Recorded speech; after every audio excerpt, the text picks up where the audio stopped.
gwa la masi de men goro to bo mi che jak ke chi leng yo ko gwa ke ji dire chier ko dong da ram de dien mo la wo jak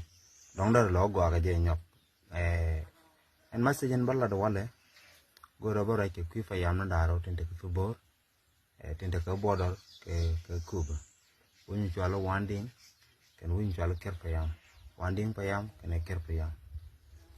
man nyam dong de ko la lar teno en ker ken woni chalo wanding ke pa yam ne ti joy ko te tin wal especially che wanding pa yam ken pa first pa yam ne te barara wal ken woni chalo ke kon ti nong de ko la tin ken woni chalo wanding ken woni chalo keren tin cheb ben jak ti ka dubdaro ti chui ken ala long ala woni chalo wanding ken woni chalo ker tele ka dol wal tele dol wal mo gwa ma dire laro wa dol wal chak tele kan dol wal en min chokole jaga be long ko ngolo no ko de ban kala video wala ke de jo me de kam nelo en urol me ngora damman ka dabe wal me la ne ni o chek ba gam era me de mi do dien chi dong de o traditional gam la lel ke ni ko dong da ta ke karam de o chol nong da chek da ko ban gam ano mo cha je ke la chon mi di do long re rol me ko mi che ji mo ki de ba la ngodo no du no doro tele dol wal mo gwa ma dire la ro en goro wo dol wal ngona ap ko liam o ngati ko wal me ngati ko wal me ne anna mo akel mi cheja ka bedelong rei pa yano daro ti kami jini wirol do dia mi ko ken ko pa yano natar mi jini wi ko pa yano te ti te ka natar ti dir ka jak ma bum ni la te ke dul wal ka pa yam di jak te ke dul wal to man long to wona diok ki ngwan ti international organization ti te ten katel rol mi che rol wandi en ken ker tel ka pa dol wal ana mo goro de yen ko charte no no yen gaten la garwe ko jiran mi te mi jagi vech ke te mi guji o ndo no chi na mo cha ro da lat ke je te mi dir longten la ro do kun do nga do ro ti ko long bro do kon do chang jin gat ka chang ga gat chik en ken gar guda mi te gat kel mo kere ta ko let gwana je la jena bro do kon do bo let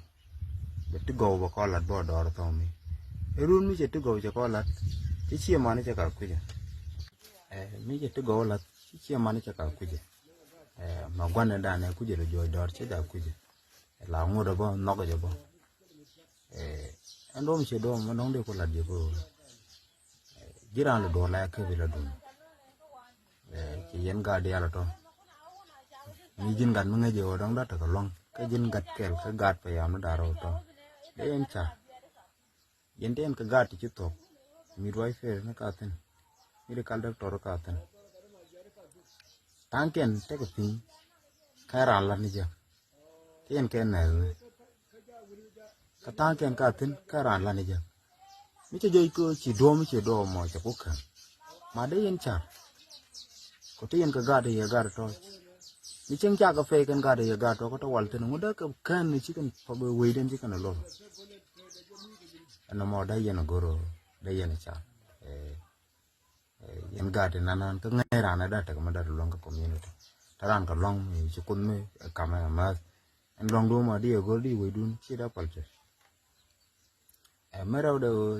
en pi bor me goje je chi den goje da shu de lo ko rang ke lo rang ro lo do di no mo je ke je te ten men nyam en pi bor ti di alten lel ke ken mim di alten tet kanat ba ka ban jo pi bor del di ali chonga tu ngwan long ru lo tu ngwan ba ban jo pi bor dokel ala ray di alten kon to kuyen kala nen li ay di alten ko rol mo rol buñ rol sa Sudan e ci boma Uganda Kenya Juba lala ka rolun ka fibor ken belbo en mundun pied da bo mi china chak pied si sonne dial mi na ka bel ngum da yin kula de kan ka jela chiraro longo dararo kondor ka te yin ka kwak tu ngwan long ti chide chu ke ka kan kwak tu ta ka je dong chiang nen chengi mi te karami chinganen dong chiang nen to kon chi edit ka ten mami sieta ta rolum ban me la de chuch wo chaje ga bai ko tare de manukun gwanukun ka shuini nya manukun ka shuini to bo na magoro de yen char de mara de ku dol gora mo mi chu ku joy ko chi adol wal sialo chi atudun ka chi adol wal sialo ko chi abugo ni kumu mo go ke rol de mi che kana tala ne ti char ko kuidan ko de fubo de no dol wal ma da yen char ti dialo ti do kon kalat kon ite lagat fubo me de kul kam ye la example gen ko gwa dol wal dio jeni te ko mi chi to mi chi kon ngai kon dia me cha ne di chwali chi lom ke chiem fuak cha ke o wa te ke e morle e jebe dio je me cha ka ma ka ne e jebe ji bon te kon dum te lo chi kan dol wal chwala rai chi kan ma wi tangen chi kan te mi nyu do dol wal gwa o chicken faze twin chicken kule jak jena ku kule tek mo tanke te gata betangen chicken jubi chup tanken chicken gambari chup tanken adis chup ku cha chicken faze twin chicken jak kametele dolwan me ku jele kon jak keje ko men nyam o faze twin men jen men nyam men tong na da long re dolwal kele mikini longa jak mo dong cha je ber long riam dolong tela rambi long ka chon mo de je pen lia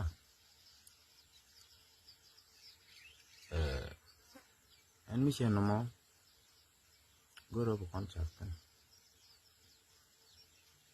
mi jin gat mo dong loy de wo di te ko mi di le ko we dun na di sha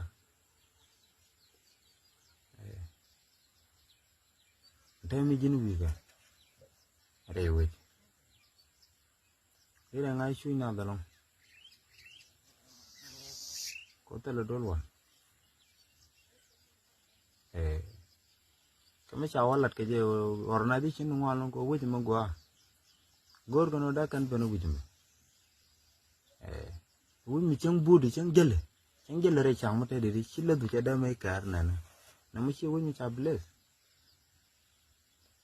wuj mi fon jam do ba mi chi wuj ge jo mo gwa long mo ko ta jo gwa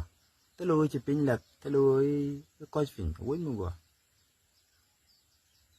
chi wuj mi loro ko dong dai shu wuj mi tari so ne de altin chala dia ngodo ko lu chuja but goro bo kon chartan anaran be goro bo long ne be nyot ko kon e de alti anaran be goro bo long ne be endo mi she do bo mo jendo bo goro de jaw de jaga je ko mi te gan mi she loy dong re we ko dar ta ka ma dar lat ma be chartan karwani de alri goro bo kon char kon ju we ka chojin tu ke na gwa mi jinu goji distance ken we dire ngaje we chen gwa mo godo gwa men na we mudara lot panyana we data facility nang da gwa ke ju we ta ko population na bo gwa e fit ko dong data organization